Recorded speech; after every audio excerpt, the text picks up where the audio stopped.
I'm going to start this video off with dating.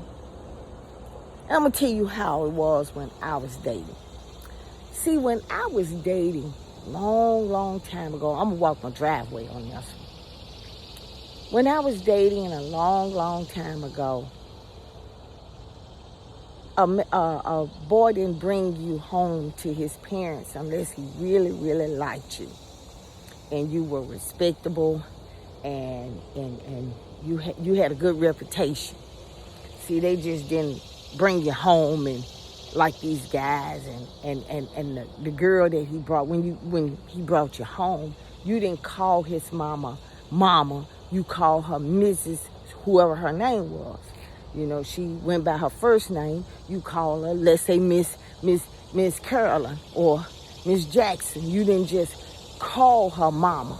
And when a boy brought you home to his mama, it showed his sign of respect and affection.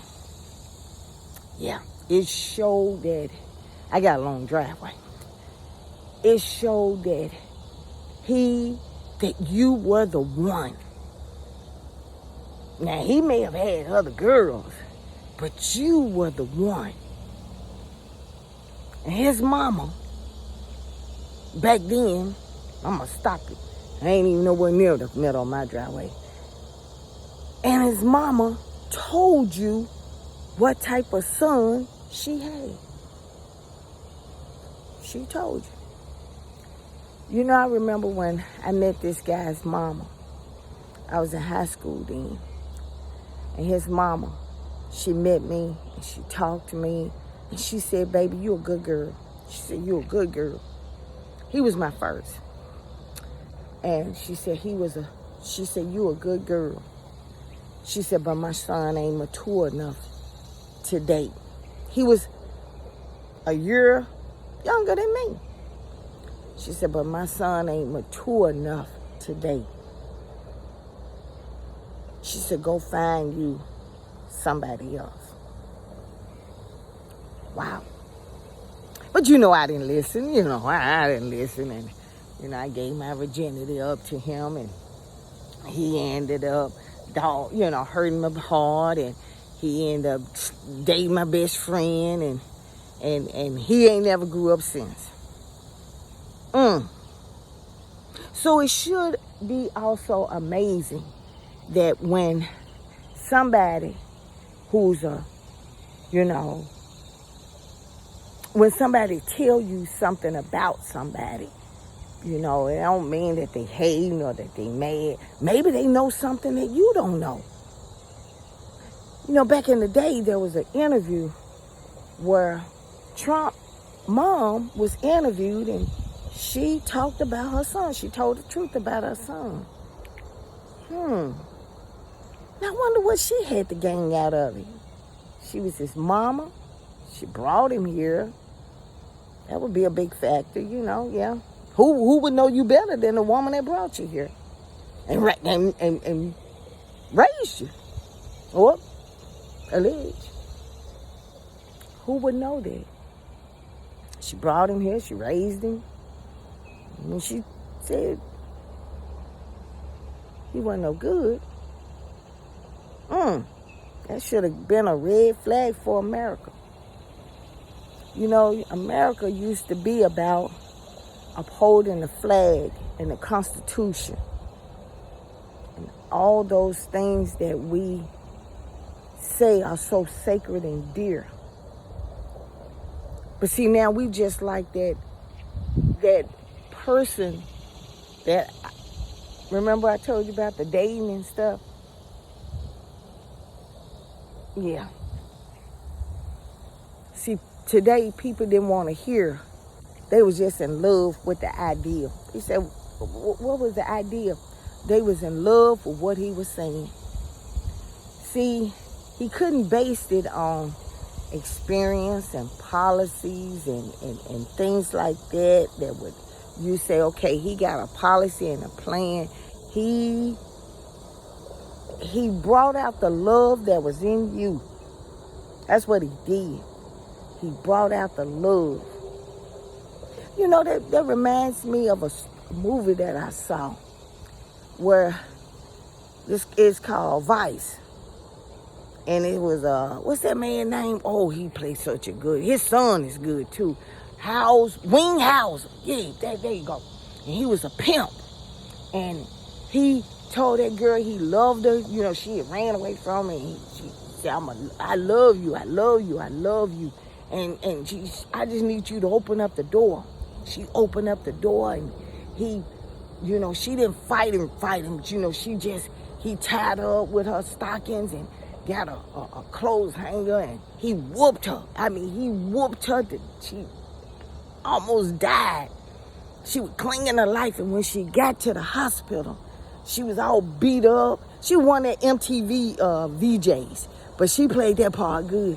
She all beat up, and her face was all messed up and everything, and the police, you know, was saying, you know, why what would make you do this, or why would you do this? And with her last breath, she said, cause he loved me. And then she said, but I don't want to die. And she died. This is what we going through. See, Trump is in there. He just like that pimp, and he, oh baby, you know, he telling you what you want to hear. He making racist Latinos turn on themselves. He made black folks believe that he was helping them. I don't know where they get that idea from. Because, you know, black folks always, one thing I noticed about black folks, they always want to act like they succeeding in life. They don't want to tell you about how they may not be good in money, or they may not be good in business. You know, they don't go to school for training and thought. You have a lot of businesses that want to charge high prices. You have some that don't know how to compete with the market. You know, you have a lot of this. You have Korean folks that come in. That's who he picking on now.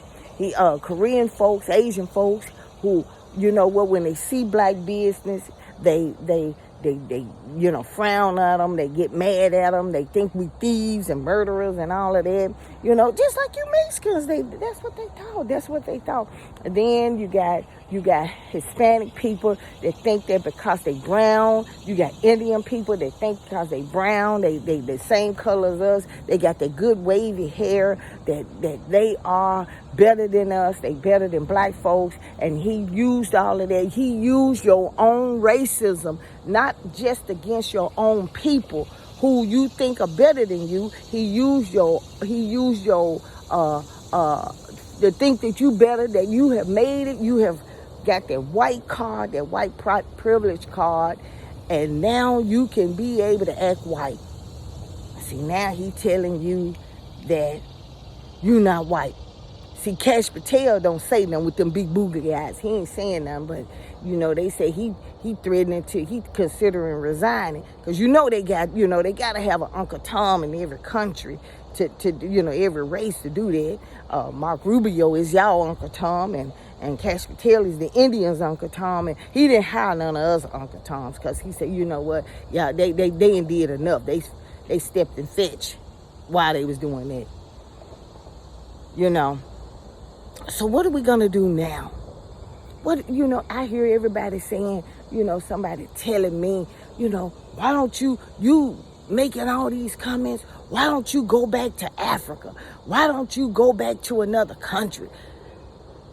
I got to thinking about that. You know, all these folks that sit here and say that I should go back to my other country, they probably telling you that. They probably telling you you're not patriotic. So I'm going to tell you what my granddaddy, since don't nobody really know what it is. My granddaddy fought in a war. I told you, his name was Leslie Hilliard. That's his name. My mama was named after him.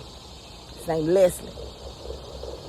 My granddaddy went to war and came back and couldn't get a job. Couldn't feed his family. He still experienced racism. Oh, he became a very, very well-off man later on, but, you know, in his 20s, when he, you know, when he came back in early 30s, you know, he kind of had hell. My granddaddy told me that he was taking an oath of office to defend the United States Constitution.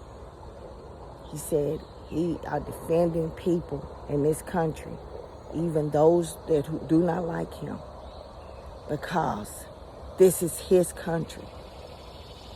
He didn't ask how he got here, and he don't know how. But he said that while he's here, he's gonna fight for this country. Back then I didn't understand that, but I do now. When, you know, you have to ask, is this country worth fighting for? Well, my granddaddy fought in it. My step-granddaddy fought in it. My partner fought in it.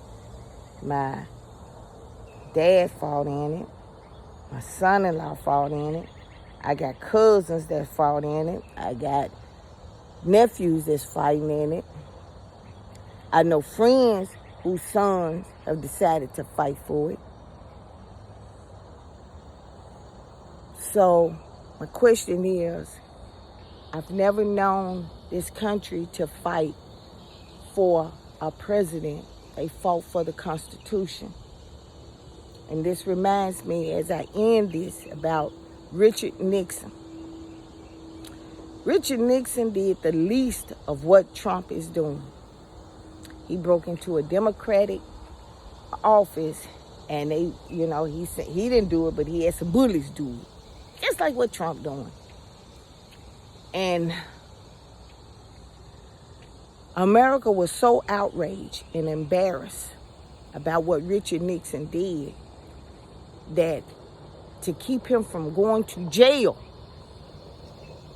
he would have been the first president to go to jail, that he resigned in disgrace. He resigned in disgrace. At that time, he was the only president, because America still had morals and values. Even though we was racist, we knew where to draw the line. My question is to all these folks that's supporting Trump, if you're so patriotic, maybe you need to read the Constitution, because the Constitution is not about the president, it's about the country. And if you're so patriotic, presidents come and go, but the Constitution always stays faithful. And you might want to send that Constitution to 6 of them Supreme Court justices. I think I'll do that. I think I'll send them that.